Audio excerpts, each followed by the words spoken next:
টাঙ্গুয়ার হাওরের এই সৌন্দর্যটা সবচেয়ে বেশি মানুষকে কাছে টানে, এবং এই পাহাড়ের কাছে দেখেন কি সুন্দর একটা দৃশ্য। পাহাড়ের কাছে আসলে নীল জলরাশি, এই দৃশ্যটা একটু দেখানোর চেষ্টা করি, একটু দেখাই দিবি, একটু দেখাও। মানে এই দৃশ্যটা আমার এত ভালো লাগে।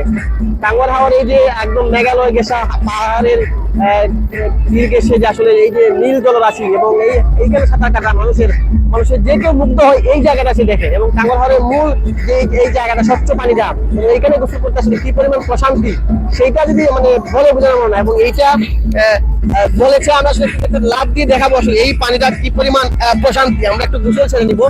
এইখানে মানুষজন আসে আসলে এই টাঙ্গুয়ার হাওরের গোসলটা সারার জন্য। আমরা একটু আগাই। আমি এখন এই পানিটাকে জাপ দিব, এবং এই প্রশান্তিটা আসলে কি পরিমাণ সেটা আসলে বোঝানোর চেষ্টা করবো। লাভ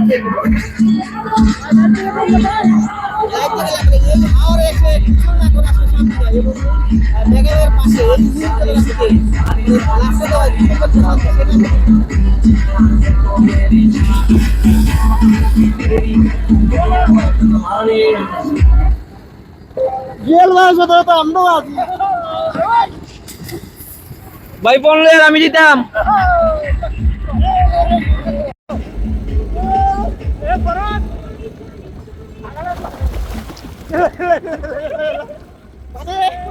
এই পানিতে গোসল করা যে কি মজা, সেটা আসলে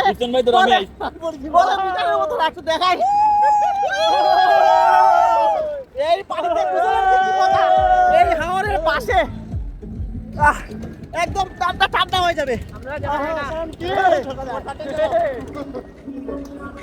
ভালো আছে।